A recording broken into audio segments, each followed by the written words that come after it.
গতকাল হাজির উপর হামলা হয়েছে। আমি আশঙ্কা করছি বিএনপির নেতৃবৃন্দের উপর হামলা হবে, তাই আমাদেরকে সতর্ক থাকতে হবে।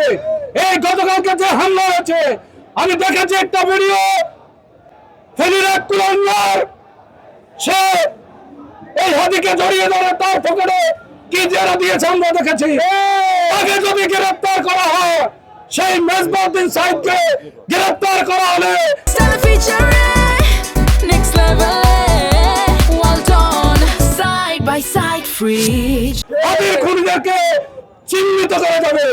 আমি প্রশাসনকে অনতি বিলম্বে সেই ৭১-এর পরাজিত শক্তি মেজবা সাহেব সহ আরো এই ঢাকা ইউনিভার্সিটির বিপি সাহেব কায়েম সহ এদেরকে গ্রেফতার করে জিজ্ঞাসাবাদ করলে তারা হাজির উপর পরিবেশন করেছে তা বেরিয়ে আসবে এবং তদন্তের সুবিধা হবে।